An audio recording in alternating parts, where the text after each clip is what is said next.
beliau itu tidak benar lah bahwa Atu ini bukan calon yang diciptakan oleh incumbent gitu. Karena beliau Pak Agus Mahayastra ini dianggap takut sekali sama kotak kosong.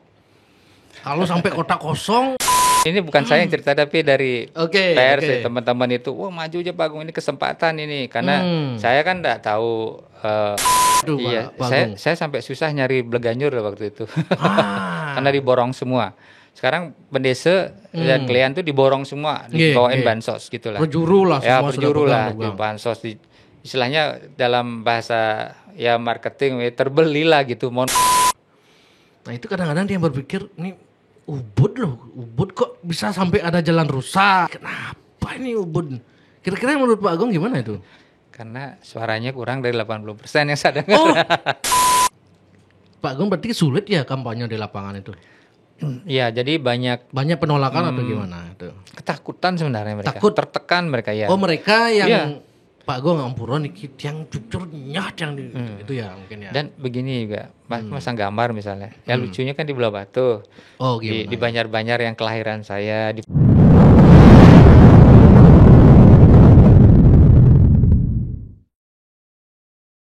Om Swastiastu.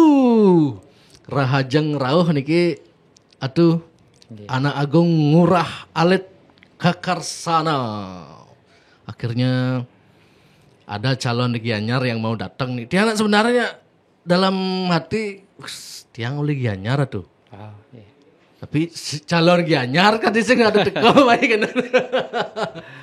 Iya. Dia anak sudah ngundang keduanya kan, tapi suk semua nih ke, atuh bersedia datang ke sini. Meskipun kemarin waktu podcast sama Pak AWK, beliau kayak dan di sini juga sempat menyinggung Atu lah gitu. Mungkin Atu bisa nanti jelaskan Atu. Iya.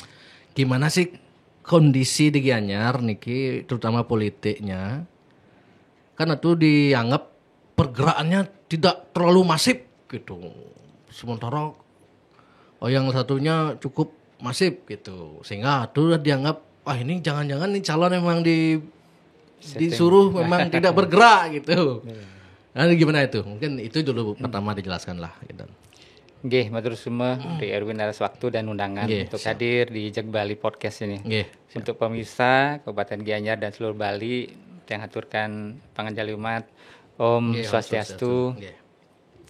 Memang Gianyar ini kan unik ya sebagai Nggih, iya. kabupaten ataupun kota seni dan budaya. Jadi apapun tampilan kita ya harus tampil cantik, indah, menarik dan juga terkonsep dengan baik ya, dan Nggih, siap. maka dari itulah untuk komen tadi dari AWK itu saya memang dengar ya gitu ya. Oh, sempat nonton Atu nih? Iya, sudah lihat, sudah dengar gitu. Jadi kami sendiri kan punya strategi ya. Nggih. Setiap paslon ataupun kandidat, karena kita sendiri berangkat dari keberadaan kita tidak terlalu mampu menandingi secara pergerakan yang hingar-bingar Incumbent. begitu, yang Incumbent lah. gebyar ya incumbent itu kita mulai dengan pada saat mungkin ada video-video kita pada saat pendaftaran, kemudian hadir di public audience, kita tidak menampilkan kemegahan tapi keindahan gitu. Pada saat daftar kita justru mereka pakai 500 sekian Bleganjur. 500 Bleganjur ya. Iya, heboh sekali itu kan, tapi komen masyarakat terhadap sesuatu yang besar yang menurut kami itu kan mohon maaf buang-buang uang lah gitu ya. Walaupun banyak punya uang, banyak punya modal, tetapi kalau tidak gunakan secara tepat guna ya seperti halnya pengabdian sekarang di Gianyar kan. Ya kita kan mengelola keuangan negara ini yang sekian triliun, tapi kalau tidak punya konsep yang baik, yang efisien, efektif, tentu penggunaan keuangan itu terkesan terhambur-hamburkan gitu. Siap. Apalagi salah dalam penggunaannya, kan komen masyarakat akan berbalik untuk memberikan kita maunya kita mencarikan promosi, ternyata kita dapat dismosi gitu. Nah itu aja ya kesan sama hati-hati sekali.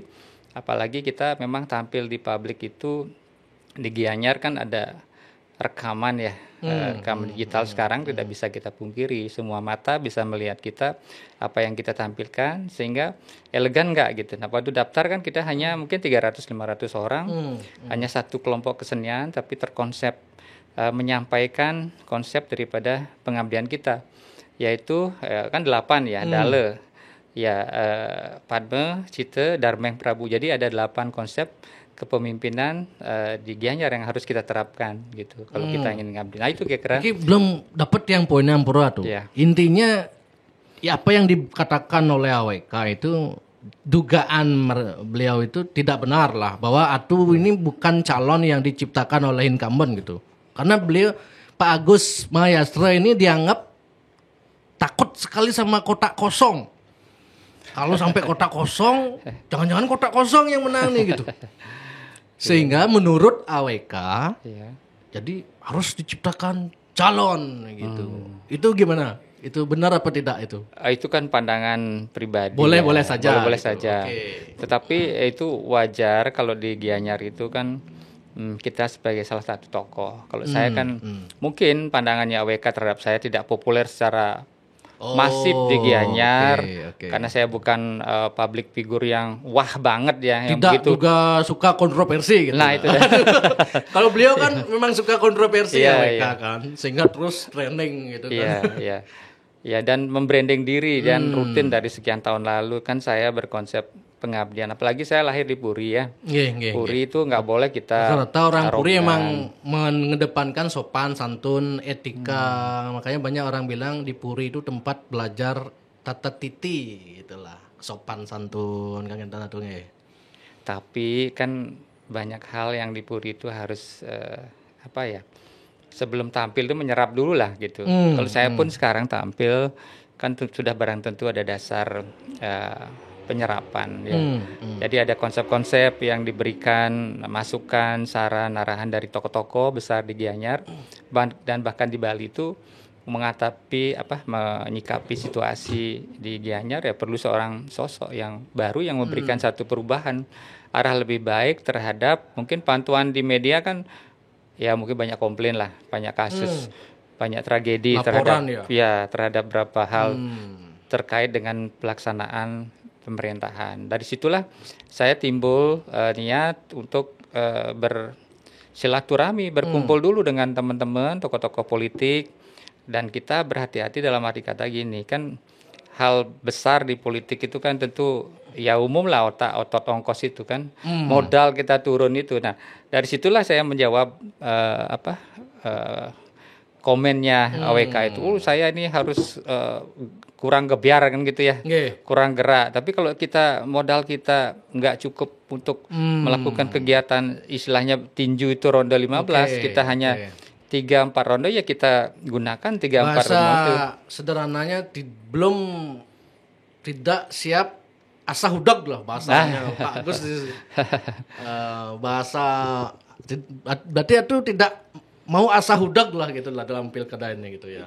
Ya pengertian positif asah hudag itu kan harus terukur ya. Oh iya. Ya kalau uang kita itu uang bener ya gitu. uang kan harus efektif pengeluarannya. Tapi kalau uang istilahnya uang hantu mau dikasih makan setan silakan. Tapi uang kita ini uang susah. Ya, yang iya. diperoleh dengan cara yang benar. Iya. Atau backgroundnya apa ya tuh? Kalau Saya boleh kan tahu. bisnis ya. Saya kan Pengusaha tuh. Iya, saya berangkat dari karyawan hotel dulu, kemudian saya pengusaha. Dulu karyawan hotel pernah. Iya, saya di hotel di Bali Clip dulu dari tahun 92 sampai 99. Okay. Kemudian saya berusaha sebagai supplier membuka restoran di daerah Jimbaran itu. Saya tahu persis perkembangan Jimbaran. Kemudian ya ikut teman-teman lah berapa bidang di supplier, di restoran, di properti juga ikut. Nah semenjak COVID itu kita kan banyak mengalami satu badai lah gitu ya. Oke. Kemudian kami juga kehilangan orang tua dua-duanya berpulang beliau tapi sebelum COVID. Sebelum COVID. Nah setelah itulah kita kembali ke Puri karena tugas kewajiban dan tanggung jawab Puri kan besar. Harus ada orang yang melaksanakan itu. Gitu. Jadi dari situlah saya terpanggil untuk pulang ke Puri dan berkolaborasi dengan adat ya dengan Semeton, Puri dan di luar Puri. Nah disitulah saya tahu sedikit tentang bagaimana kita harus memposisikan dalam pengabdian itu secara baik dan tepat. Dalam proses di Bali kan kita kenal ada 3 hal ini. Kalau Trihita Karana itu dalam penjabarannya pelaksanaannya di wilayah Pariangan. Jadi kebaktian kita terhadap leluhur, sesuwunan itu Parahyangan atau Pura-Pura, dan terhadap Pawongan, sosial kemasyarakatan, kehidupan, dan juga di pelemahan di lingkungan. Nah, disitulah kita betul-betul menjaga bahwa kaitan tokoh di kemasyarakatan itu, kebetulan aja kita lahir di Puri ya. Dan saya punya keluarga yang lebih besar itu di luar Puri, akarnya itu di luar Puri gitu. Saya punya nenek, punya kumpi itu udah banyak dari orang biasa. Jadi saya hanya status mungkin lahir di dalam Puri. Puri itu benteng kan dianggap sebagai pelestarian ya, ketahanan. Disitulah banyak saya mendengar nasihat bisame daripada orang tua saya, kakek-kakek saya yang ada di luar Puri, untuk saya ingat, wah ini loh ayahmu sekarang udah nggak ada, kongka nggak ada, jadi kamu harus siapa lagi. Jadi keluarga ini juga menuntun saya, membimbing saya untuk ingat akan kewajiban itu. Nah, bukan terpasaan dengan situasi sekarang di Gianyar ini. Nah, di situ kita kan harus betul-betul memposisikan diri kita dalam pengabdian di pemerintahan. Dulu kan saya di adat ini kebanyakan di luar dinas ya. Nah, tadi aku bilang sempat jadi pengusaha ya? Ya. Saya apa nih Kak? Ada restoran, saya supplier. Restoran punya, supplier gitu kan. Iya, pada saat Covid kan kita tutup semua itu. Dan perkiraan kita Bali kan kita semua kiblatnya kan pariwisata gitu. Nah, jadi dengan tutupnya usaha kita dan teman-teman dan situasi di Puri itu kosong ini, leadership gitu, pemimpin, ya itu merupakan satu bagi saya itu apa ya, giringan dari alam lah untuk saya pulang ke Gianyar untuk mengurus adat itu di Puri gitu. Memang ada rencana memang terjun ke politik ini atau gimana awal mula tuh memutuskan untuk nyalon, atau emang ada yang pihak yang meminta, atau memang ingin niat sendiri, atau gimana itu awal mulanya itu? Kalau yang saya pantau ya, sistem dari pencalonan ya, rekrutmen lah gitu dari kepemimpinan itu kan harusnya, kalau saya bandingkan secara kearifan lokal di Bali itu sistem lama itu lebih bagus menurut saya. Seperti halnya ngadegang bendese kalian itu jangan bicara uang dulu ya, musyawarah dulu, silaturahmi dulu, rapat dulu, siapa orang yang kompeten untuk kira-kira punya istilahnya apa ya, bekal ya rohani lah, bekal hati dulu yang niat gitu. Itu kita ajak rembuk, kemudian baru kita bicara masalah jaringan otot dan ongkos kan gitu. Nah, sehingga di situ kita akan mendapatkan tokoh memilih tokoh. Jadi silaturahmi yang setiap kecamatan, Kabupaten Gianyar kan muncul berapa belas tokoh lah. Kecamatan kan ada 7 ini. Misalnya dapat 2 aja per kecamatan, kita udah dapat 14 tokoh besar di Gianyar. Yang kita ajak untuk memikirkan Gianyar gitu, tidak sendiri. Sempat rapat dulu sebelum itu diputuskan untuk maju, sempat rapat antara tokoh-tokoh di Gianyar niki. Sempat di Puri. Di Puri. Ya. Menentukan siapa nih yang akan maju melawan incumbent nih gitu. Iya, betul. Artinya sampai sana muncullah akhirnya Atu dipilih kan lah. Gitu. Iya, yang pertemuan pertama itu Tiang kan muncul dari tokoh Belah Batu. Ada Nyoman Diana. Kemudian termasuk Pak Kadek Diana ada. Nyoman Diana yang di bukan dulu. Pak Kadek Diana ya. Bukan. Nyoman Diana, kemudian ada lagi yang dari Gianyar, itu Dewa Joni Brate. Sama mantan sekda. Yang sempat konflik dengan Pak Agus itu ya. Bukan Pak Sekda itu. Bukan. Pak siapa namanya Pak Sekda itu ya? Itu Pak Gus Gage. Pak Gus Gage. Ya. Pak Gus Gage sempat juga. Sempat tokoh-tokoh yang dari partai kan beliau juga sempat. Kemudian ada Pak Dao Wijana dari Golkar. Pak Dao. Salah satunya mungkin wakil saya sekarang ini Pak Tagel Aryana. Ya. Jadi dari sekian tokoh itu kita maunya ada tokoh lagi yang belum masuk ya, belum masuk dalam daftar tokoh besar. Kita maunya adakan pendekatan ya, tapi proses ini kan perlu apa ya, istilahnya pendekatan khusus lah untuk orang bisa terjun dalam kapasitas politik. Itu kan putusan yang tidak mudah ya. Saya juga begitu. Saya ingin sebenarnya dalam kapasitas kepemimpinan ke depan itu betul-betul kita rembuk dulu gitu. Nah, tokoh yang bagaimana yang ideal kan gitu. Akhirnya saya terpilih mengkerucut gitu ya saya juga harus Siap. ini gini harus siap sebagai seorang warga dan juga Berarti dia masih Amborot yang belum paham atau di partai apa sekarang? enggak, sekarang Oh, saya enggak. enggak pengurus partai. Oh, Dulu sempat atau di bukan Golkar. orang partai. Iya. Saya sempat wakil bendahara di Golkar. Tapi sekarang enggak. Tapi saya dapat kehormatan, Golkar juga memberikan porsi bahwa saya adalah kadernya dan juga kolaborasi dengan Gerindra, Pak Tagel Aryana kan juga ketua Gerindra. Ya. Ya. Oh berarti mungkin atuh KTA Golkar. Ya, Golkar lah gitu. Siap. Berarti sama Pak Dao, Pak Sugawa Pori gitu kan ya. Gitu prosesnya. Berarti sempat keluarga sempat nggak setuju nggak Pak Agung? Awalnya pasti dah. Pasti. Oh gitu. Karena kan begini Pak Agung. Kalau dia ngomongin ke pemimpinnya Pak Agus Mayastro incumbent ini dianggap kuat begitu. Kuat satu, saya kan belak-belakan aja ya. Saya dapat info entah benar atau enggak. Jadi di Bali ini tokoh PDI yang paling dekat sama pusat adalah Pak Agus Mayastro. Pusat maksudnya PDI di pusat. Sehingga mengakarnya bagus juga gitu. Dan di adat sudah beliau kuasai seketrune, sudah dikondisikan gitu. Dengan kondisi itu apakah Pak Agung tahu dan kenapa tetap berani maju gitu? Gimana itu Pak Agung? Itulah yang namanya garis ya. Garis dan juga spirit ya. Kalau saya lahir di Puri dengan melihat situasi adanya satu tantangan ya, melihat kondisi di lapangan dari dorongan tokoh itu kan harus ada lawan ini kalau kita namanya beradu bertanding itu kan nyari. Kenapa nggak dibiarkan kotak kosong gitu? Kenapa harus apa pertimbangannya harus ada calon nih Kim? Nah kalau gitu saya yang balik tanya sama Pak Gimana?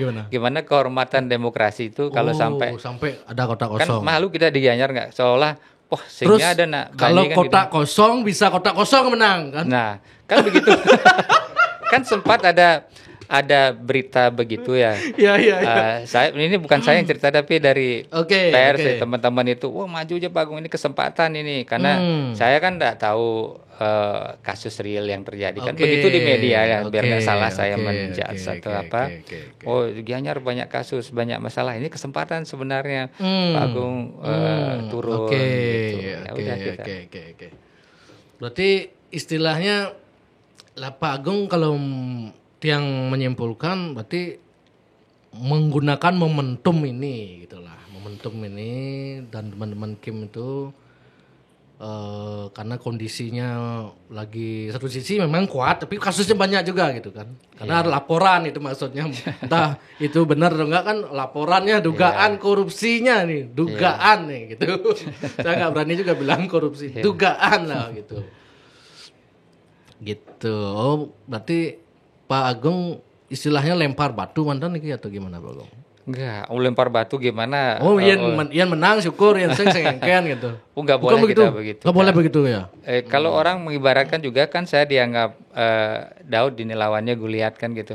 Pernah dengar cerita itu ya? Enggak, belum. Ya, jadi di Romawi itu kan ada satria besar ya. Nggih. Ternyata ditandingi sama anak muda yang hanya bawa ketapel gitu. Saya dianggap mungkin sebelum bertanding pun saya udah dibully ya. Wow ini ya lawannya ini orang satu incumbent kan, partainya besar. Semua sudah dipegang kayak tadi Blair Win cerita kan. Adat. Itu yang Bleganyar 500 itu kan seketruno di Gianyar semua itu iya, Pak. Saya sampai susah nyari Bleganyur waktu itu. Karena diborong semua. Sekarang Bendese dan Klean tuh diborong semua, dibawain bansos gitu lah. Perjuru lah semua perjuru lah, di bansos istilahnya dalam bahasa ya marketing terbeli lah gitu. Mohon maaf ini ya. Kan semua tuh dicekokin ini bansos hibah. Dan saya kan ngobrol-ngobrol cara kampanyenya Pak Agus sekarang kalau saya terpilih 2 periode nanti cair 2 miliar 1 miliar gitu.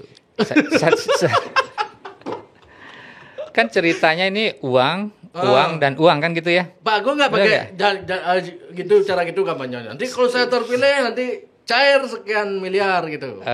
Cair ini garam saya rubah lagi jadi garam yang udah mengkristal saya cairin lagi gitu. Enggak sih, saya cuman berpikir gimana kita cair memikirkan masalah di Gianyar ini gitu. Jangan cair uang dan uang. Jadi semua. Nah, debat kemarin Bli Erwin nonton nggak ya? Tidak sampai selesai sih, tapi secara umum nonton sih. Waktu Pak Agung kayaknya ngomongin soal air ya itu ya. Ya, air kemudian pasar. Kan Oh, itu pasar. Pasar. Pasar di Gianyar termasuk yang juga merasa aneh juga gitu.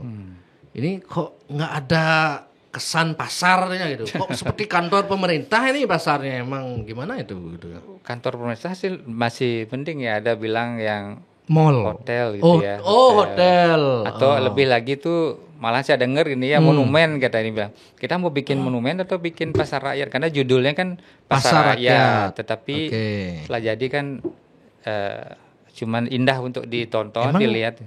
Misalnya anggaplah sekarang sudah terlanjur dibangun, emang bisa diubah itu Pak Agung? Nah, itu yang kita atau harus ditempel-tempel kemudian ditempelin lagi gitu kan. Iya. Nah, kalau pemimpin baru melaksanakan itu kan harus ada aturan nggak ya? Biar nggak lagi kita ngerubah menggunakan uang lebih besar lagi, masalah lagi kan gitu. Iya. Kita solusi lah yang terpenting bagi saya itu. Kemarin waktu di debat juga kan sempat kita tanyakan. Konkretnya gimana kondisi di pasar itu Pak Agung? Mungkin 1,5 lantai itu kan kosong ya. 1 lantai itu kosong. Lantai atas? Bukan, yang lantai 2 yang untuk lapak kecil, untuk pedagang kecil itu. Itu yang sama sekali jadi problem besar. Pak Agus pun kemarin menjelaskan, itu hanya 800 pedagang yang kurang tidak mau berdagang di situ. Pak Bli Erwin bayangkan nggak, dari 1.800 sekian, 800 pedagang itu nggak mau jualan kocar-kacir di situ. Oh iya. Kan itu sudah, secara susah saya cerita terlalu ini mungkin. Nggak apa-apa, ya. Pak Agung. Itu dah. Makin saya lihat Pak Agung itu, kayak seperti agak rasa nggak enakan gitu, gitu dah. Mungkin karena karakter purinya mungkin gitu Pak Agung ya. Enggak Jadi sih. Pak Agung bukan seperti politisi ulung itu langsung serang, dar gitu. Iya. Berarti kondisinya di pasar Gianyar, pasar Sukawati pun sama kayaknya gitu ya? Iya, sama. Padahal pedagang itu kan ingin malahan, saya terlalu mewah ya dibuatin tempat sehingga tidak bisa insecure. Iya, insecure. Tidak sesuai dengan kebutuhan, keinginan pedagang itu. Oke, Pak Agus cerita kemarin, itu dulunya kumuh, sekarang saya sudah bikin mewah, sudah bikin tapi kalau nggak dapat jualan, nggak untung bahkan rugi, kan membunuh. Tujuan kita mengeluarkan anggaran penggunaan itu kan untuk recovery lah, untuk pemulihan gitu kan. Apalagi dana pinjaman ini loh, ratusan miliar loh itu. Ya, dana pinjaman, ini pasarnya bukan pen ya, dana pinjaman pusat. Bukan pen itu? Bukan. Yang lain juga diarahkan ke yang khusus untuk pasar, dana pinjaman. Harusnya kan memulihkan juga perekonomian. Tapi yang terjadi malahan membunuh gitu. Setelah jadi pasar itu, orang nggak bisa di situ jualan, dipaksa pun rugi gitu. Atau yang melihat itu semacam ada konslet lah kalau masyarakat yang kan kebetulan mantan jurnalis juga sering liputan misalnya di pasar Sukawati, Gianyar. Aduh, pasarnya kena tuduhan bocor ini benar kadang renovasi ini teh pemerintah. Mereka inginnya kan dibuatkan pasar yang memang nyaman sesuai keinginan mereka, tapi kok datangnya yang begitu gitu. Bukan maksudnya menolak pembangunan pasarnya, tapi kenapa tidak dibuat seperti pasar di Ubud lah misalnya. Itu kan lebih masuk akal lah. Masuk lah itu gitu loh. Yang sempat ngobrol juga dengan tokoh Puri, sebenarnya di Ubud tuh Bli Erwin mau dibuatin kayak pasar Gianyar juga, tapi tokoh Puri Ubud protes, nggak boleh kayak gini, harus dibuat gini gitu. Iya, betul. Saya sempat lihat perencanaan awal pasar Ubud itu. Saya pikir itu direalisasi untuk basement terutama ya. Kan harus kita manfaatkan. Di Ubud kan lahan itu mahal banget itu ya. Oh iya. Lahan mahal banget. Kemarin dia cerita malahan bagus. Bikin basement itu mahal. Sekarang lebih mahal macetnya apa bikin basementnya? Kalau itu dibikin 3-4 lantai, ya di underground di bawah ini kan luar biasa bisa menampung kendaraan kan. Bukan kayak sekarang lagi baru sekarang nyali katanya yang saya dengar kemarin tuh akan dibuatkan sentral parkir jauh nanti tamu-tamu yang turun di sentral parkir diantar pakai shuttle ke Ubud. Bayangkan ada ribuan kendaraan yang akan dimasuk ke lapangan parkir itu diantar sama mungkin beratus-ratus ribuan shuttle juga yang ngantar kan gitu lalu lalangnya itu. Menurut saya itu yang perlu dipikirkan ke depannya. Kenapa kalau dalam proses perencanaan itu dianalisa dulu dengan baik. Banyak sekali yang miss program ya, miss pelaksanaan itu. Terkesan artinya biar proyek jalan dapat ada fee-nya gitu kan. Ini terkesan jadi bukan betul gitu. Terkesan. Kan pemerintah kan begitu aja Pak Agung. Proyek gede dapat fee sekian gitu. Iya. Mudah-mudahan enggak gitu kan yang cuman dugaan gitu. Iya. Menduga. Kan begini ceritanya kan menggunakan anggaran kalau terbayang nggak mungkin 1,7 plus dana transfer pusat kan 3 triliun ya. Ya kita kalau berhitung angka ini ya kali 5 tahun kan 15 triliun kurang lebih diolah lah diputar di situ di Gianyar. Saya sudah bangun A, B, C, D kan begitu ya banyak memang dibangun. Ya membangun Gianyar apa membangun di Gianyar kan gitu judulnya akhirnya gitu. Nah itu yang perlu kita pisahkan. Membangun di Gianyar atau membangun Gianyar. Iya. Ini dalam ini. Membangun Gianyar artinya semua fisik, SDM dan lain-lain gitu. Kalau membangun di Gianyar kebalik gitu. Membangun di Gianyar jadi dibangun gitu dengan keinginan pemerintah. Tapi kalau membangun Gianyar itu apa yang dibutuhkan oleh Gianyar itu yang kita bangun, bukan keinginan kita. Nah, itu kurang lebih begitu yang harusnya. Tiang lihat kalau Tiang kan setiap podcast ini lewat Ubud lah. Ubud, Pelihatan, Pengosekan, wih gila macet sekali di sana Pak Agung. Apalagi ke baratnya lagi Ubud itu, wih kalau bawa makanya kalau lewat sana itu nggak malas bawa mobil, bawa motor kadang-kadang. Trotoar masih rusak dan sekarang kayaknya baru dibongkar itu di Pengosekan itu. Nah itu kadang-kadang dia berpikir ini Ubud kok bisa sampai ada jalan rusak. Jalan rusak itu jalan yang di Lungsiakan itu loh. Iya Lungsiakan. Benar. Saya kemarin sana. Ini baru ditempel sebelum pemilihan ini udah hancur di sana jalannya trotoar itu. Ini kenapa ini Ubud? Kira-kira menurut Pak Agung gimana itu? Karena suaranya kurang dari 80% yang saya dengar. Kalau di Lungsiaan itu kurang. Iya, dulunya pokoknya setiap saya tanya, "Loh kok beli Banjar ada yang enggak pakai semen loh beli Banjarnya." Daerah Peta Utara, kemudian pokoknya di ujung-ujung itu yang sedikit masanya, apalagi tidak basisnya gitu. Waduh, pembangunannya tidak maksimal. Jalan rusak, kemudian pokoknya fasilitas umumnya enggak worth it lah gitu. Ada yang mendukung kayak di Belah Batu di Buruan itu lampunya bisa selat 10 meter ada lampu gitu. Semua dibikin bagus gitu. Padahal di tempat-tempat yang lain kan harusnya berimbang lah gitu. Ya, dan basisnya. Saya ngobrol-ngobrol sama teman-teman Gianyar, ada yang misalnya Pak Agus menang misalnya suatu Banjar nih. Pak Agus Mayastra menang satu Banjar. Cuman menangnya 3 KT aja gitu. Balai Banjar nggak dilanjutin pembangunannya. Setengah aja jadi gitu, nggak finishing lah. Banyak sih saya dengar itu. Gitu. Saya nggak nyebut desa Banjar mana desa mana. Artinya fenomenanya gitu. Artinya kan politiknya jadinya di Jo Raga menang, di Tugan bangun, di Jo kalah bang bojar nguangan asa gitu. Bahkan kemarin yang kita diskusi di kalau Pak Agung gitu terpilih gitu juga nggak? Lo jelas enggak kan saya harapan yang kan saya nggak ambisi dalam arti kata nggak kemaruk lah. Saya harus menang 85% kan gitu ya. Ambisi mencapai kemenangan itu sampai kalau nggak 85% ya bahkan ancaman diancam. Apa pertimbangannya kan menang ya kan udah menang gitu. Nah itu. Kenapa harus bulat pokoknya masyarakat tuh gitu loh. Itu dia nggak paham itu tujuannya biar apa gitu. Biar pokoknya 80% minimal 90 gitu. Dan itu juga merupakan satu spirit saya untuk maju. Kalau lawan sudah begitu emosionalnya sampai harus menang 85-90%, saya yang penting kan kita menang. Dan bayangkan kalau pihak lawan ini menang 51% misalnya ya. Berarti kan ada 49% jalan rusak, 49% Balai Banjar nggak akan terbangun kan?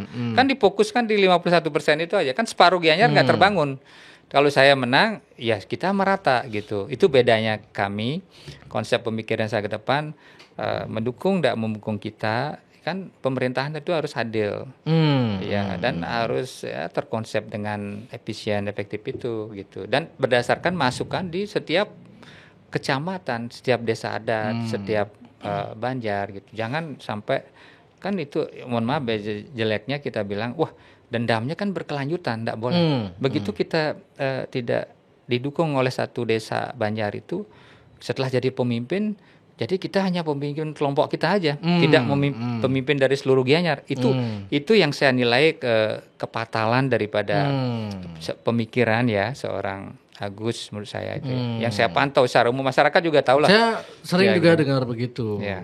Gitu. Bahkan ada kalau di Tegalalang itu kan ada 3 titik jalan jebol gitu. Ya.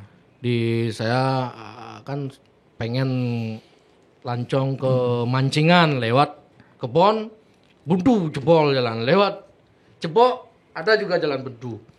Buat Kedui ada juga jalan buntu. Waduh. Gimana buntu karena jebol nggak bisa dilewatin gitu. Terpaksa yang lewat Pujung Ngajanan ke tempat Siring gitu. Bahkan di Kedui itu terakhir saya amati ke sana, masyarakat di sana sampai bangun jalan sendiri karena tidak kunjung diperbaiki jalan jebol ini. Masyarakat bikin jalan sendiri menurut yang tiang tanya, ya benar atau enggak? Katanya swadaya masyarakat dulu, nanti kalau udah misalnya Pak Agus jadi lagi mungkin baru kan dikembalikan uangnya gitu katanya masyarakat yang di sana Gentan. Iya, kalau Pak Agus nggak jadi saya yang lanjutin gitu aja. Saya pasti lanjutin. Duitnya dari mana?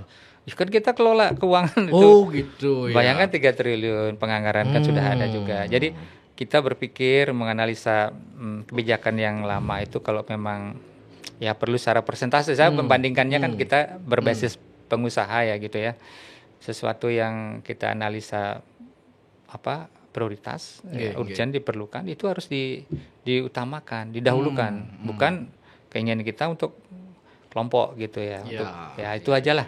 Simple sebenarnya di Gianyar. Makanya saya melaksanakan strategi kampanye juga ya dalam 2 bulan terakhir ini.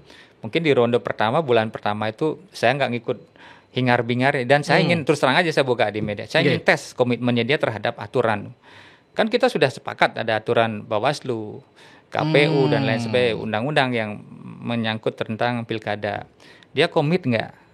Yang gimana bunyi aturan yang gimana maksud Pak Agus? Iya kan banyak aturan. Masalahnya pemasangan alat alat itu praga, gitu. Keterlibatan terhadap ASN kan gitu. Kalau ada orang kan saya misalnya bupati, mantan bupati.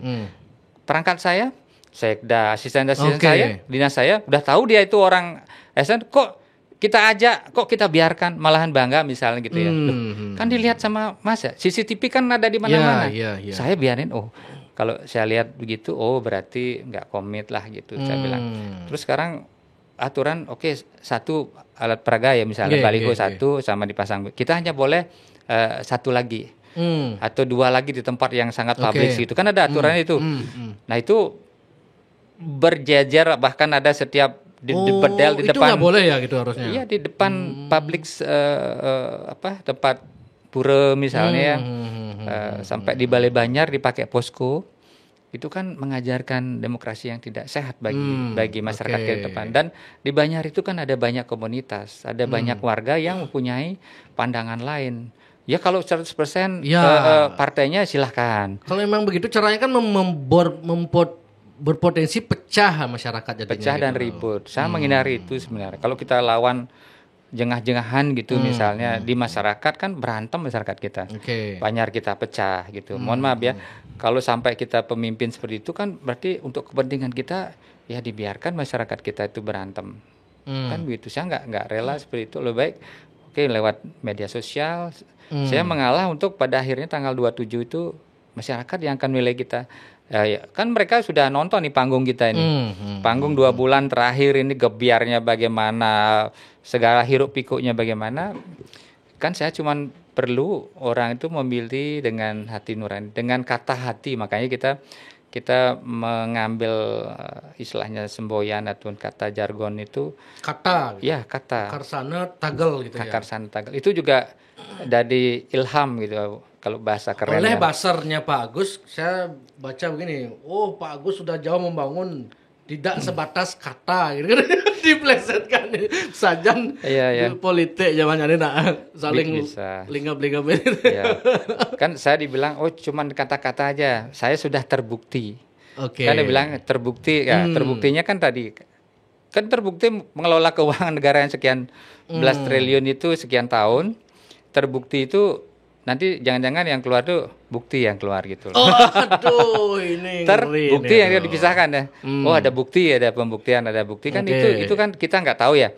Terus terang N-nya apa akhir daripada sebuah pengabdian kita kalau tidak didasari dengan kata hati yang baik, takut-takutnya nanti terbuktinya jadi bukti-bukti gitu loh. Ya kan gitu. Itu aja beliau Erwin jadi udah ini rasanya udah paham lah gitu kan. Siap. Gitu. Dan kita bisa menutupin itu dengan segala kapasitas kita. Tetapi kata yang sebenarnya kata hati itu masyarakat kan tahu, pedagang tahu bagaimana kebutuhannya, petani kita tahu kan gitu, ASN kita, pegawai-pegawai kecil kita tahu bagaimana apa yang terjadi di Gianyar. Nah, jadi harapan saya dengan kesempatan dalam pemilu kada Gianyar ini saya tampil hanya 2 tokoh. Hanya 2 karakter kan gitu ya, jadi tampilan kita ini ya silakan masyarakat nanti kalau masyarakat masih menganggap wah saya lebih senang hiruk pikuk hingar bingar, saya senang bansos terus bila perlu mungkin ini kan sekian persen aja mungkin dari 3 triliun anggaran itu kalau saya lihat kemarin ya sedikit ya ngintip itu kan sekitar 200 miliar yang jadi hibah bansos itu kurang lebih ya nggak sampai 10% lah. Nanti kedepannya bisa mungkin lebih dari 30%. Bahkan yang prioritas menurut saya nih, kan kita prioritas ada 60% itu 30, 20, 10 itu 30 di sektor kesehatan, pendidikan, kan itu harus diutamakan itu ya. Dan sosial itu kan harus diutamakan. Nah, bisa-bisa nanti berubah jadi 50% hibah. Bisa-bisa 1 triliun kalau begini model kedepannya kan gitu. Jadi mengajarkan masyarakat manja jadinya gitu ya, maksudnya ya. Ya kurang lebih lah. Kalau di Gianyar kan gaya politiknya selain begitu ya Kepuro, Sesunan udah ade gitu.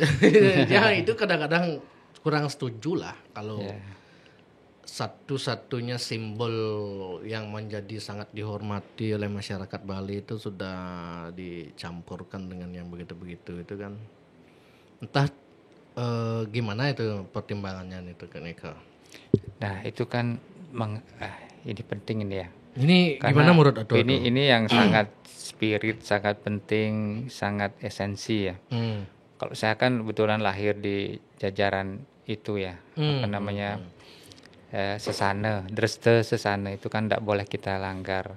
Yang menyebabkan Bali itu berkarakter, beraura, bertaksu kan itu memantaskan diri bisa itu kelawan pantes gitu ya, itu yang Ya. udah hilang menurut Ya. baru-baru mentang-mentang bupati cek pantas ini ya. gitu. Orang Jawa akan hampir sama nih filosofi Jawa nih. Ya. Kalau kamu pinter jangan minteri kan gitu kan ya. Kalaupun kamu cepat jangan mendahului kan begitu kan banyak nasihat orang tua kita yang sederhana, yang polos gitu. Kalaupun kita dalam kapasitas ini kan menyangkut wewenang juga. Oke, seorang pemimpin kita diberikan kewenangan. Kalau salah menggunakan kewenangan itu waduh fatal menurut saya itu. Kalau enggak kita betul-betul menyadari di mana Dreste itu kita berhak masuk lah, pantas ataupun patut masuk, ya kita masuk. Kalau saya pun ini pengalaman saya langsung karena saya sekarang adalah Pengelisir Puri ya dituakan walaupun kapasitas saya mungkin belum lingsir lah gitu dalam kata umur, tapi saya belajar dari sekian tahun berkolaborasi dengan adat itu hanya di Belah Batu yang punya kekaitan ya kesejarahan, kesesanan. Saya sebagai Pengelisir Puri itu pun harus melalui satu proses. Kapan kita berani ngeratap sesunan, ngodain sesunan dalam berkata prosesi itu turun. nedunang ide, kemudian nyekarin, ngodain, mulas bahasa ini ya, melanjutkan pewarnaan itu tentu ada dasar-dasar yang kuat dalam spirit, dalam bidang spirit itu gitu. Kalau misalnya saya diusung walaupun disodorkan gitu, aduh sekarang yang pernah ke Ubud misalnya, ke Tegalarang, waduh saya langsung gak berani lah saya gitu. Karena itu bukan ranah dinas, bukan ranah. Kalaupun saya terpilih besok, mungkin wongkon wilayah saya kan Blabatu Tua 28 desa adat. Di situ pun kalau ada pura-pura besar yang terkait dengan kesejarahan kami, ya baru saya akan bersedia untuk dijadikan pengrajin karya, pengeratap karya gitu misalnya. Kalau di luar itu kan ada prosesi Deprande mungkin yang lebih tahu. Itu udah kadang-kadang saya agak justru dipamerkan di Videotron itu lagi kan di Ubud itu waktu dulu itu waktu beliau masih menjabat tuh. Mau ngisi susunan terus gini ngodak apa dah. Aduh nih kayak kok agak cemer bahasa gininya gitu loh. Apa namanya cemer apa campah atau gimana ya? Campah gitu ya. Nah gitulah cemer gitu. Sing cocoknya yang melihat begitu Pak Gung. Mentang-mentang oke lah Bupati gitu. Cuman kan janganlah termasuk ke ranah-ranahnya pemangku lah. Oke mangku cocok lah Sulingge gitu kan. Itu yang tiang kadang-kadang kurang sepakat lah. Itu mungkin Pak Gus kalau mau debatable sama tiang silakan tiang undang sini. Ya betul. Tiang udah undang sebenarnya gitu. Dan seorang pemimpin kan punya alasan kecuali kan ada urgently istilahnya post major kejadian yang luar biasa yang patut itu yang pantas itu nggak ada misalnya dalam halangan kan itu boleh siapa aja boleh dalam situasi gitu misalnya pemangku misalnya di pura pemangku utamanya gitu berhalangan sehingga ya pengayah pun boleh tapi seizin yang dituakan gitu. Tapi kalau memang setiap buruh karena bansos karena memberikan dana itu kan mohon maaf kan jatuh namanya itu ya. Bukan dalam prosesi muput gitu. Jatuh itu siapa aja boleh. Selain menyumbang, mensukseskan satu acara. Tetapi dalam kapasitas prosesi itu harus yang mantap patut pantas gitu. Itu yang saya koreksi kalau ke depannya saya dapat tugas di Gianyar secara keniskalan yaitu dan juga tatanan pura ini kita harus tahu dong sedikit kalau kita mau mendinaskan adat mohon maaf nih kan banyak ini sekarang desa adat ditarik dalam kapasitas karena bansos kalau anda mau gini saya mau hadir dan mau ngasih bansos itu diancam bahkan ada saya dengar pernah odalan dimajukan misalnya karena waktu ya kehadiran nggak bisa misalnya jam 5 sore jam 7 bisa nggak maju biasa hadir dimajukan bahkan pernah dengar viral kan Tawur Agung Gesange itu ada 2 di Gianyar kan di satu sepatunya itu esensi yang sangat fatal menurut saya pasti beliau tidak memiliki dasar yang kuat pengetahuan bagaimana dreste pakem ataupun kesepakatan sakral spiritual itu harus patah itu dilaksanakan di mana siapa yang melaksanakan bagaimana prosesinya itu saya dibilangin dikasih tahu oleh orang tua saya jangan main-main dengan satu sepatu itu gitu ya itu tempat atau cross itu kalau dalam film horor barat pun kan gitu itu kan sebuah pintu yang ke bawah itu menuju ke alam neraka ke kawah ke alam magma yang ke atas itu ke alam kebutaan ke bawah. Ya kalau barat menyebutkan setan kan. Kita kan ke kala itu betara kala dengan rencangnya ke bawah. Kalau kita mengalami penghukuman lah gitu kan ditarik ke bawah jadi. Tapi kalau ke atas itu di satu sepatu itu ada kedewaan gitu. Nah itulah filosofi sebenarnya. Nggak boleh digeser-geser dipindahin begitu saja itu menurut saya gitu ya karena pesan bisa menaksir orang-orang suci yang kita hormati harus kita jalankan. Kalau dengan kondisi di Gianyar yang sudah begitu Pak Agung berarti sulit ya kampanye di lapangan itu. Ya jadi banyak penolakan atau gimana itu? Ketakutan sebenarnya mereka tertekan mereka ya. Mereka yang Pak Agung ngampura niki tiang jujur nyah tiang itu ya mungkin ya. Dan begini juga, masang gambar misalnya. Ya lucunya kan di Belah Batu, Oh di gimana? Banjar-Banjar yang kelahiran saya, di Pura-Pura yang memang itu sungsungan secara garis keturunan kan kita punya tugas kewajiban. Aduh, ledangan ampunang diki nampak-nampak pura masang gambar, nanti bansosnya tidak cair. Nah, gitu. Bendesa bilang gitu. Titiang secara hati nurani sih dukung atuh. Kewantan niki kadang-kadang dan medal bansos duwe ini kan. Bansos duwe ini berarti kan saya juga yang memiliki bansos itu. Berarti kita ikut rakyat, uang rakyat dipakai mengancam rakyat begitu. Mohon maaf, ini saya harus ya tegas kalau begitu. Udah gini aja, sambut aja. Tapi dengan tapi nanti tanggal 27 ya. Pak Prabowo bilang Bendesa dan Perbekal hati-hati lewat Pak Mangku Pastike itu kan ada efeknya nggak itu ya kira-kira ya? Kalau Perbekal yang tanda kutip satu grup dengan kami harus hati-hati, bukan hati-hati lagi kan harus takut. Warning gitu. Iya harus. Kalau yang jujur, yang netral, jujur ya ngapain takut kan gitu. Kayak podcastnya Bliarwin aja kalau memang nggak ada apa-apa kan hadir aja, tapi kalau ada apanya ya ya itu siap, aja. Siapa Agung? Ya. Mudah-mudahan lah. Kalau Pak Agung gini oke lah. Kan politik ini elektoral lah gitu ya. Artinya kan mereka sudah terlanjur terikat kinten. Kalau tanpa ke lapangan ada nggak masyarakat yang mau memilih tanpa mereka misalnya tapi kalau bicara begini di Banjar saya dulu Pak Ray Mantra kan DPD nggak pernah loh turun ke menang suara tertinggi DPD di sana. Oh berarti masyarakat tuh tidak harus calonnya itu turun ke lapangan menyambut dia simo-kramo gitu gitu ya mungkin ya. Prosesnya kita lihat kan karena untuk turun itu kan sekarang ngumpulin warga apa itu kan yang punya ya palunya itu istilahnya ya tong kukulnya kan klien sama Bendesa gitu. Nah itu didekati. Itu sudah. Iya kan saya ke sana mau turun kan enggak bawa apa-apa, saya bawa kata-kata aja kan gitu. Bawa hati ini di dalam lagi. Kan gitu. Kalau mereka wah ini udah bansos proposal kok kurang proposal tambah lagi proposal. Ini boleh membukti gitu kan. Apa ben keuangan nih? Oh, asalnya boleh pukulnya agak ini nih agak kosong gitu. Kan banyak hal yang ditawarkan tentang bansos, hibah. Padahal itu kan uang kita sendiri. Masyarakat kan tidak semua memahami itu. Tapi yang intelektualnya bagus, yang sudah bergaul kan itu yang tidak kita khawatirkan. Tapi yang pemaksaan dalam arti kata ketakutan Bendesa itu ancam nanti tidak saya turunin sehingga terpaksa jadinya harus bahkan saya kalau aku turun di sini nanti bansos yang ini tidak cair. Apalagi dijanjikan akan cair sebelum pencoblosan ini.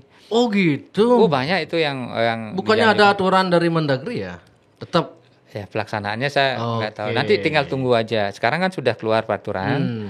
Nah Bawaslu ini gimana gitu artinya punya taring nggak atau gimana kan gitu. Ada teman saya yang orang dekat sekali dengan PDI jadi ketua Bawaslu di Bali. Oh ya. Gimana caranya kalau maju ke Bali? Aduh, begitulah Pak Agung. Kalau misalnya Pak Agung terpilih, masyarakat kan butuh nih. Apa yang saya harus membuat saya harus memilih Pak Agung Kakarsano nih dibanding Pak ini nih gitu. Silakan closing teman Pak Gus. Iya, yang satu untungnya kita ya. Kalau dari untungnya lawan dia sudah melakukan sesuatu. Untungnya kita melihat sesuatu yang dia sudah buat, sudah bangun gitu aja. Jadi masyarakat juga kan harus jeli sekarang gitu. Apa yang dia sudah bangun itu baik nggak gitu aja. Kalau dia nggak bagus, nggak baik kan harus cari istilahnya kreator yang bagus, yang penggagas, pembangun yang bagus gitu. Nah kalau cuma ada dua, saya dan dia kan gitu, harapannya kan tertumpu pada saya sekarang. Nah saya ini memimpin ke depan tuh yang jelas saya tidak nutup kuping, nutup mata. Jadi saya nggak akan one man show memimpin Gianyar. Makanya saya bikin pola Astadala itu 8 arah, 8 tokoh, 8 pemikiran. Nanti di kepemimpinan saya itu advisernya itu minimal ada 8 orang. Jadi penasehat di setiap kecamatan ada gitu. Sehingga dalam pengambilan kebijakan itu saya akan lebih mengena gitu, lebih menyerap, dan juga apa yang kita gelontorkan nanti itu sesuai dengan kebutuhan mereka. Tidak berfokus pada keinginan pemimpin, tetapi kepada kebutuhan masyarakat. Itu yang saya komitmen dari tim-tim sekarang juga penasehat semua, ada mantan-mantan mohon maaf ya di kedinasan ASN, mantan kepala desa, mantan bendesa, ya mantan profesor dan saya profesor kan ada mantannya. Ya jadi ada akademisi yang kita ajak diskusi tentang Gianyar. Ya sudah barang tentu itu akan kita libatkan terus, dan sistem Padma ini, Asadalo ini berlaku tidak hanya di leadership aja, di jaringan juga di setiap desa, banjar, kecamatan itu ada gitu, sehingga akan tetap kita akan jalin hubungan tersebut sebagai sebuah koneksi ke depannya gitu. Ya. Yang ada sempat nyimak di debat itu warung nongkrong digital itu apa Pak? Wah, itu gagasan dari warung anak muda nongkrong itu. Konkretnya seperti apa itu warung gini, nongkrong digital? sama kayak halnya kita kan butuh tempat gitu ya. Kayak mau cerita sesuatu ya tempat untuk kita ngobrol gitu, nongkrong. Tapi untuk berkreasi secara digital kan harus kita buatkan satu warung yang menyediakan fasilitas. Kalau warung kopi ada kopi, gula, susu, segala macam bisa di-mix jadi kreasi minuman baru, misalnya cappuccino atau apalah gitu. Nah, itu yang kita berikan kepada anak muda. Perangkat dari digital yang kita siapkan, undang anak muda yang kreator, mereka berkolaborasi, memikirkan segala hal ke depan tentang perkembangan Gianyar, sehingga mereka bisa memberikan satu gagasan yang kita kan mau mempercayakan Indonesia Emas 2045 itu kan 20 tahun nih perlu waktu. Dan kita tahu anak muda kita sekarang bisa tembus ke berbagai macam segmen segala macam gitu. Itu maunya kita. Maksudnya sebuah tempat yang warung ini ya warung ini jualan apa atau isinya alat-alat apa aja gitu misalnya. Bahasa warungnya ya materi konsumsinya.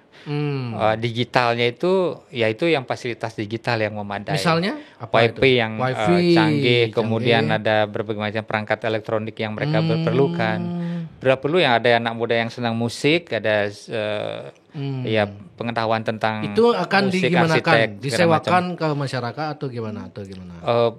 Tentu dalam proses itu kita akan berikan satu sekat-sekat gitu ya. Yang senang berkreasi digital di bidang musik kan banyak nih, penciptaan lagu digital, penciptaan desain-desain tentang segala macam. Nah, itu semacam istilahnya mall lah, warung itu bisa mall digital kan ada gitu. Mall digital itu menampilkan berbagai macam jurusan di dalam digital itu yang kita akan fasilitasi, pemerintah yang memfasilitasi, sehingga Gianyar itu menjadi tidak hanya secara physically seni budaya dalam bidang bisa dilihat kasat mata fisik. Dalam digital kan bisa, orang sekarang wisata digital juga ada kan. Kita mau ke Romawi kemanapun kita masuk ke digital tuh lihat Bali itu, Ubud itu dari digital. Itu kita harus lalui juga kan. Inspirasinya Pak Agung ini idenya warung nongkrong digital ini dari mana? Atau memang yang sudah ada daerah lain atau gimana? Seperti di mana gitu? Di luar negeri kan banyak hal ini, tetapi belum komplit penyajian tentang potensi Gianyar. Kan harus kita buat spesifik daerah kita gitu maksudnya. Gianyar punya apa sih gitu loh. Di Bali sudah ada itu? Belum ada. Ini ide saya dalam proses ke depan. Namanya gagasan yang cermat yang baru kali ini saya ungkapkan. Dalam mencetuskan ini sebenarnya anak muda kita di Gianyar itu saya lihat kemarin ya sempat kita adakan warung nongkrong tapi tidak berkapasitas besar, kumpul-kumpul gitu berdialog tentang potensi digital yang ada di Bali yang bisa nanti diterapkan di Gianyar. Misalnya desain-desain ya, seperti halnya Belah Batu ini. saya contohkan Belah Batu, pasarnya kan terbakar. Nggih. Nah, Oh, sampai sekarang belum diperbaiki itu. belum Oh, ada belum. cerita. Nah, dalam mendesain itu kita maunya mengundang anak-anak muda kita yang desainer di bidang digital tuh mau bikin 3D atau 4D sampai sekarang. Gimana sih desain yang ideal untuk pasar misalnya sekarang Belah Batu. Dengan kejadian kemarin ada arahan kemarin tuh bisa dikombinasi nggak dengan taman kota. Sempat saya sudah bikinin itu sampai 3D-nya gitu. Anggaplah Dari misalnya komponen. masalah paling crowded di Gianyar menurut dia kan macet di Ubud nih, ada solusinya Pak Agung? Macet di Ubud yang sekarang itu kan sudah barang tentu karena overflow lah namanya Ya, kelebihan. jalan kecil kendaraan terlalu Dipaksakan. banyak. Dan semua sekarang berpusat di Ubud, tidak ada satu aturan yang menyatakan bahwa rekayasa lalu lintas itu harus betul-betul diprioritaskan terhadap kelancaran gitu. Apalagi ada upacara. Kan sekarang banyak aja pelanggar satu aja melanggar. Oh, Sekarang kan udah ya. diatur, ada yang belok kan, ada terpaksa ngelanggar satu misalnya gitu. Udah macet dah gitu. Macet, Ada upacara juga macet. Dirubah sedikit karena di Bali kan tiap bulan, tiap minggu kita ada upacara. Apalagi ada karya besar sekarang. Betul. Nah itu yang menyebabkan sehingga solusi kita ke depan tentu karena jalannya nggak bisa dilebarkan dan solusinya kan bikin sentra parkir. Bisa itu di mana tempatnya kalau ya potensinya? Harus dibuat gitu kan, bisa parkir gedung parkir gitu kan. Kalau ke depannya lapangan bola itu yang sekarang di Monkey Forest. Di Monkey Forest itu lapang bola itu. Iya. Itu kan space publik yang kita bisa manfaatkan. Dan kemarin yang saya dengar juga akan dibuatkan agak jauh. Nah, agak jauh dari mungkin daerah Ubud Selatan ya. Ya, daerah Singgakerto itu di mana tuh di luar sentral Ubud. Ya. Nah, akan diberikan shuttle tamu.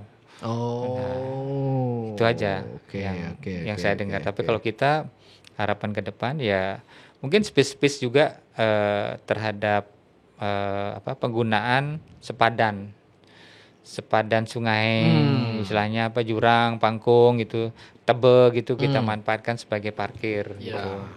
Oke Pak Agung, Nggih. saya rasa udah. Mungkin ada lagi yang Pak Agung ingin sampaikan sebelum masyarakat mencoblos. Atau sudah cukup? Kira-kira sudah cukup ya. Nggih, sukses semua nih Pak Agung. Iya. Sampun berkenan datang ke studio Jak Bali. Pokoknya siapapun yang terpilih nanti di Gianyar, yang berharap biar Gianyar lebih maju dan nyaman. Siap. Dan saya terima kasih kesempatan podcast hari ini di Jak Bali dengan Bro Erwin. Mudah-mudahan dengan podcast ini mungkin kurang lebihnya juga saya mohon maaf kalau ada kata-kata saya yang kurang berkenan di hati. Yang saya sudah berusaha untuk terbuka mengeluarkan kata hati saya. Siap. Dan itu merupakan personifikasi lah gitu terhadap kejadian yang real di bawah. Oke. Saya harus sampaikan terbuka. Kalau saya pendam, saya juga tutup-tutupi gitu. Mungkin masyarakat tidak bisa melihat saya sebagai figur ya. Oh ini kok kurang berani. Gitu. Kayak kemarin waktu debat, Pak Agung tuh masih terlalu Tanggung halus ngomongnya, ya. gitu. Harus mukul juga, harus gitu. tegas keras. Makanya sekarang di kesempatan kedua saya lebih keras ini. Siap. Ya. Wih, mantap. Makanya saya kaget Gitu, juga Pak. akhirnya mau Pak Agung bicara yang lebih tajam dikit gitu. Sampai istri saya ingat loh. Oh, gitu. Kak Aji, Hati-hati. anak juga. Aji terlalu kalem itu Oh, gini ya. gitu. Harus keras. Anak saya kebetulan dia juga senang debat dan dia juara debat kelas ya. Oke. Jadi dia nyaranin saya untuk debat tuh harus keras, harus Ya, mukul ya, gitu. ya, ya. Jangan Siap. kalem ke diskusi namanya. Ya, Katanya ya, gitu. ya, ya. Siap. Ya, siap. Atuh. Nggih, Nggih, kita nggih, tutup. sukses semua. Om Om santi Om. Nggih.